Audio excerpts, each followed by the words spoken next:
Hello everyone. यीशु मसीह की ज़मीनी ज़िंदगी के आखिरी हफ्ते की मुख्तलिफ़ सरगर्मियों पर गौर करते हुए आज हम एक और सरगर्मी पर बात करेंगे। यीशु मसीह ने अपनी ज़मीनी ज़िंदगी के आखिरी हफ्ते में बहुत सारे अजीब और हैरत अंगेज़ काम किए। मैं ये समझता हूँ ये भी बहुत हैरत अंगेज़ बात थी जो यीशु मसीह ने यूहन्ना के इंजील बयान के 13वें बाब में ना सिर्फ कही बल्कि करके भी दिखाई। यीशु मसीह ने 13वें बाब की 34वीं और 35वीं आयत में ये कहा, मैं तुम्हें एक नया हुक्म देता हूँ कि एक दूसरे से मोहब्बत रखो जैसे मैंने तुमसे मोहब्बत रखी। तुम भी एक दूसरे से मोहब्बत रखो। अगर आपस में मोहब्बत रखोगे तो इससे सब लोग जानेंगे कि तुम मेरे शागिर्द हो। 1878 में विलियम ग्लैडस्टोन जो इंग्लिस्तान का प्राइम मिनिस्टर था, उसने पार्लियामेंट को एक अफसोसनाक खबर सुनाते हुए ये कहा। उसने ये खबर प्रिंसेस एलिस की मौत की खबर थी जो सुनाई। उसने ये कहानी प्रिंसेस एलिस के बारे में बताई कि उसकी बेटी बहुत शदीद बीमार थी, उसे डिफ्थीरिया था।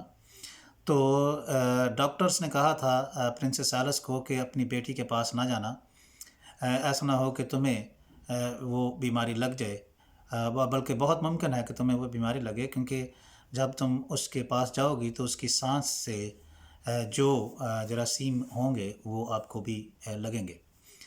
तो एक दफ़ा जब प्रिंसेस एलिस की बेटी जो है वो बहुत तकलीफ़ में थी, प्रिंसेस एलिस ने कुछ सोचे बगैर उसको उठा लिया, और जब उसने उठाया तो उसकी बेटी जो है वो उसको सांस लेने में शदीद मुश्किल थी। तो उस हालत में उसने अपनी माँ से कहा कि अम्मी, क्या आप मुझे भरोसा दे सकती हैं? तो प्रिंसेस एलिस ने फ़ौरन किसी बात के बारे में सोचे बगैर डॉक्टरों की नसीहत को नज़रअंदाज करते हुए अपनी बेटी को बड़ी शफ़क़त और बड़े प्यार से भरोसा दिया। तो उसका नतीजा ये हुआ कि प्रिंसेस एलिस को भी डिफ्थीरिया हो गया और वो चंद ही दिनों में वफ़ात पा गई। डिस्ट्रिक्ट बान होवर कहता है कि हकीकी मोहब्बत जो है वो अपने बारे में नहीं सोचती, उसमें यानी खुद गर्जी नहीं होती। हकीकी मोहब्बत जो है वो ख़तरों का लिहाज नहीं रखती, और हकीकी मोहब्बत जो है वो किसी तरह की कीमत के बारे में नहीं सोचती। सुलेमान भी ग़ज़ल अज़लात में कहता है कि मोहब्बत ऐसी चीज़ है जिसको बहुत सा पानी भी उस प्यास को नहीं बुझा सकता, और ना ही मोहब्बत को कोई डुबो सकता है। यीशु मसीह ने अपनी ज़िंदगी के आखिरी हफ्ते में अपने शागिर्दों को एक ख़ास नसीहत की, वो हुक्म दिया कि वो उसके लिए फ़सा तैयार करें। जब उन्होंने इसके लिए फ़सा तैयार की और जब बैठ गए तो यीशु मसीह ने तौलिया लेकर उन के पाँव धोए। जब यीशु मसीह ये करना चाहते थे तो पतरस ने इस पर बहुत एतराज़ किया और एहतजाज किया, क्योंकि जो यीशु मसीह कर रहे थे वो बहुत काउंटर कल्चरल था, क्योंकि ये सकाफ़त के ख़िलाफ़ था। यहूदी सकाफ़त में पाँव धोना नौकरों का काम था, और सबसे निचले दर्जे पर जो नौकर था उसका काम था। तो इसलिए जब यीशु मसीह ने ये करना चाहा तो पतरस जानता था कि ये हमारी सकाफ़त में अच्छा नहीं समझा जाता, तो उसने एहतजाज किया। यीशु मसीह ने उसे कहा कि अगर तू मुझे ऐसा नहीं करने देता तो तू मेरी बादशाही में दाखिल नहीं हो सकता, का हिस्सा नहीं हो सकता। यूँ आप देखें कि यीशु मसीह ये कह रहे थे कि मेरी बादशाही जो है वो फ़र्क है, इसमें खिदमत और मोहब्बत जो है वो इसकी इक़दार है। और यीशु मसीह ने ना सिर्फ ये शागिर्दों को हुक्म दिया बल्कि ये ख़ुद अपनी अमली ज़िंदगी में करके भी दिखाया। तो यीशु मसीह की जो बादशाही है उसमें मोहब्बत और ख़िदमत उसकी आला इक़दार हैं, और इसी की अहमियत को यीशु मसीह ने अपने शागिर्दों पर ज़ाहिर करते हुए उनसे कहा कि मैं तुम्हें एक नया हुक्म देता हूँ कि आपस में मोहब्बत रखो, जिस तरह मैंने तुमसे मोहब्बत रखी है तुम भी आपस में एक दूसरे से मोहब्बत रखो। इसी से लोग जानेंगे کہ تم میرے شاگرد ہو۔ یسوع مسیح نے اپنی گرفتاری کی رات کے وقت یہ کام خود کر دکھایا۔ اب اپنے ہمسائے سے محبت رکھنا کوئی نیا حکم نہیں تھا، یہ ہم اخبار کی کتاب کے 19ویں باب کی جو ہے 18ویں آیت میں پڑھتے ہیں۔ یہودی جو تھے شریعت کی پاسداری کرتے تھے، اور یہ پاسداری وہ اپنا فرض سمجھ کر کرتے تھے۔ یسوع مسیح اپنے شاگردوں کو کہہ رہے ہیں کہ نئے عہد نامے کی شریعت جو ہے وہ محبت ہوگی۔ محبت جو ہے اس کا معیار ہے، یعنی شاگردیت کا معیار ہے۔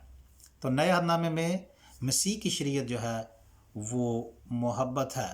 ہماری شاگردگیت کا اور جو بھی بطور ایماندار ہم کرتے ہیں، ہمارے ایمان کا محرک جو ہے وہ فرق ہونا چاہیے، وہ فرض نہیں، محبت ہونا چاہیے، اور یہ فرق چیز تھی اور یہ نئی چیز تھی۔ ٹرٹولین ایک بہت مشہور آبائے کلیسیا میں شامل بزرگ تھا اور بشپ بھی تھا۔ اس نے دوسری صدی عیسوی میں مسیحی ایمان پر بات کرتے ہوئے لوگوں کو یہ بتایا، یعنی مسیحیوں کے بارے میں اس نے یہ کہا، اس نے کہا کہ جو غیر ایماندار جو تھے وہ مسیحیوں کے بارے میں یہ کہتے تھے کہ دیکھو یہ مسیحی آپس میں کس طرح سے محبت رکھتے ہیں، یہ ایک دوسرے کے لیے مرنے کے لیے تیار ہو جاتے ہیں۔ جو محبت تھی وہ ترا امتیاز تھا ایمانداروں کا۔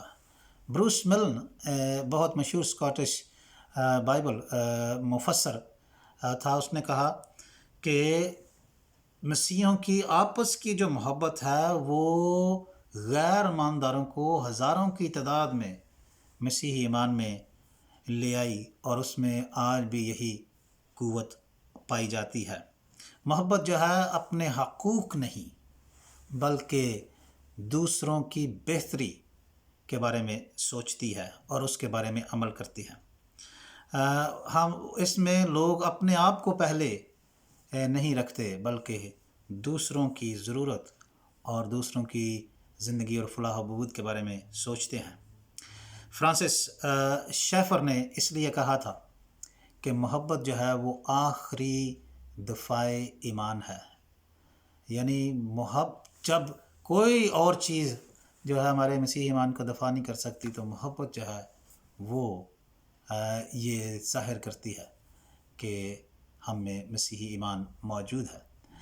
اس لیے یسوع مسیح کی زندگی کے آخری ہفتے میں یہ حکم انتہائی اہم ہے، اور میں یہ سمجھتا ہوں کہ جب ہم اس مقدس ہفتے کے مختلف واقعات پر غور کرتے ہیں تو یہ ایک بہت اہم چیز ہے جس پر غور و خوض کرنے کی ضرورت ہے۔ آج کل کلیسیا میں جو ہو رہا ہے وہ محض ایک دوسرے کو نیچا دکھانا اور لوگوں پر کیچڑ اچھالنا اور ایک دوسرے سے آگے بڑھ جانے کی بات ہے، یا کچھ لوگ صرف شفا اور اس طرح کی چیزوں کے بارے میں سوچتے ہیں، لیکن آپس کی جو محبت ہے یہ مسیحی ایمان کا ترا امتیاز ہے، اور یسوع مسیح کا یہ حکم ہے۔ حکم جو ہے اس میں آپشن نہیں ہوتا، ہمیں یہ کرنا ہے۔ یہ میں اکثر کہتا ہوں کہ یہ ہے جو ہے پریسکرپٹیو ہے، یہ ہمیں دیا گیا ہے اور ہمیں یہ کرنا ہے۔